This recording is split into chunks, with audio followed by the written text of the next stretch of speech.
Hello, my name is Kaylee. I am a third-year medical student, and I am currently doing research for the next 2 months or so, and then whenever I want. So today I will be just kind of walking you through what I do. I am a neurology researcher. That's my official title now, whoop whoop. And that's what I am helping residents with mostly. Because as a resident, you're required to do a certain amount of research, so that's what I'll be helping them do.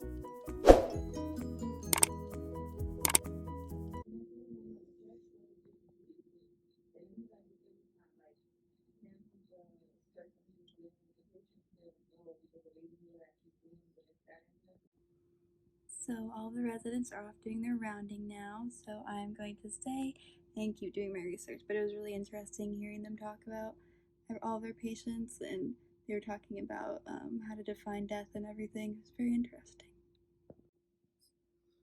So right now I'm just looking up Erdheim-Chester disease, and it seems very interesting and very rare. I think we have a patient here that has it, and it seems hopefully that we can figure something out with it. I'm just helping them write up the case study on it.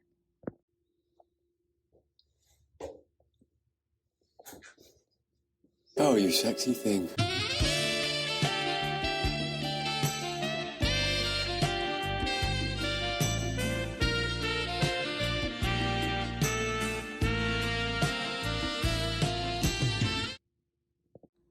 Just want to show how cute this place is, how they decorated for Christmas. And I got a cup and everything.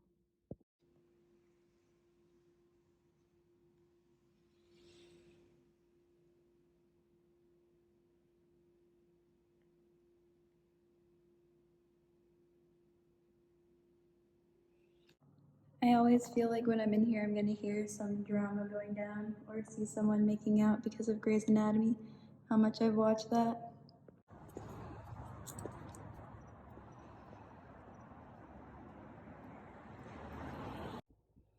Alrighty, so I'm now in my car, and I just want to tell you about how my first full day went, and also probably yesterday too, because yesterday was my first day there.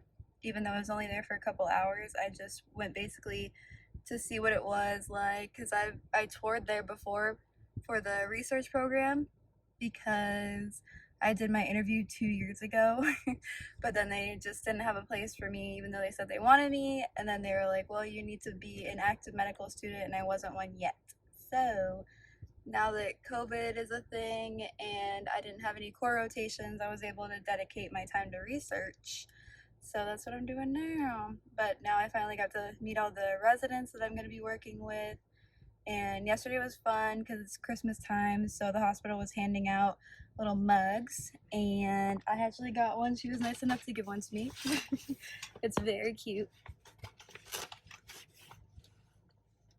It says, making a difference today, tomorrow, and always. Very cute. But yeah, so yesterday I was kind of just like a little elf running around the hospital, so that was nice. And then today, the resident basically just sent me a case that they were working on, and they were like, okay, we're just gonna have you help us write a case report. And I was like, I've never done that before, so I kind of just tried to figure it out today. I found a little template and I did that, and a lot of it was mostly trying not to plagiarize, just because for the intro you're kind of supposed to tell what the disease is.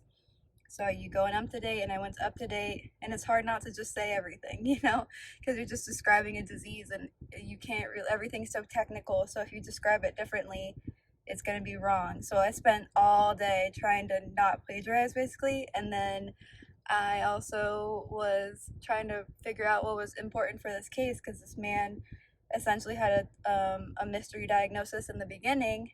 There's only 1,000 people that have this disease, so of course you're not going to think about this right off the top of your head. So it was just kind of crazy in the beginning, but that's what they want. They want to put all of the craziness so that in the future this case study can be used, because it's going to be the 1,001, or maybe the 1,000th, because there wasn't even 1,000 reported yet. But hopefully the progress and everything that you write down will help, because it will be okay.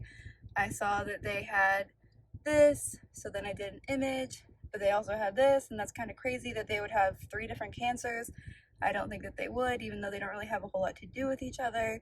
So it's better to get more and more case studies out there so that we can actually understand why things happen and we can spot the zebras that are in the horse crowd. That sounds weird. But all the residents and medical students were really nice. Tomorrow's Christmas Eve, so they were very ready to get out of there and go home to their families, even though, I mean, I know for me, my Christmas Eve is going to be cut short or cut smaller by at least 20 people, if not more. So it's going to be a very chill night, but I'm excited nonetheless. I love spending family time, and that's how they all are too. And I mean, I feel like that was a regular day, though. I'm sure they just want to go home. But yeah, neurology is very interesting. They talked earlier about it's interesting how often you kind of have this conversation, because they were kind of like, okay, what are the guidelines then for brain death? What do we really have to find out, because this person was, still breathing and didn't need life support, but their mental capacity wasn't there. They had just a huge mass in their brain and they weren't able to do anything. And maybe they had a little bit of brain activity, but it didn't seem like, and that's the hard part about being a doctor, is that you kind of have to decide what is a good capacity for life. So that was an interesting thing to hear this morning, and hopefully I'll be able to sit on more interesting cases and rounding that they do every morning. And then they have conferences in the afternoon. Like today was, well, because it was a holiday, they didn't have it, but they had, they usually have radiology, which is so hard in my opinion for neuro, because it's really about densities and like what's a little bit more white, what's a little bit more gray. So I'm excited to really be, because whenever I look at images, a lot of times I'm like, okay, that's brain, I know that's cerebellum, got it, and that's about it. So I can kind of tell what is atrophied or dead, but that's about it. But I have gotten a lot of people asking me how I get involved in research programs, because I have been in a couple so far. This one's definitely the most, like, I guess also because I am a lot more capable, because my last research opportunities were in undergrad, so now this is, my post-grad, I guess you would say, or no, yeah, whatever. This is me as a medical student. I'm a lot more capable, so they put me in a lot more trustworthy hands. They consider me able to do more things. But yeah, so that's why they had me. They're gonna help. I'm gonna actually be doing things. But it is interesting because I was there from 8 to 5 today, and that's just all me wanting to be there, I don't get paid for it, and they don't really give me a schedule or anything. I'm just there. But they also want you to essentially work full time.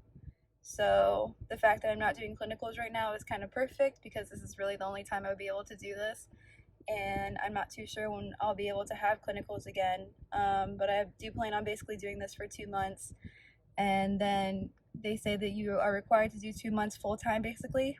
And then after that, you can kind of do it whenever you have free time. So that's the plan. It's kind of perfect, because after the 2 months, I'll probably just do a couple online electives, and then hopefully by then I'll get placed into my core rotations.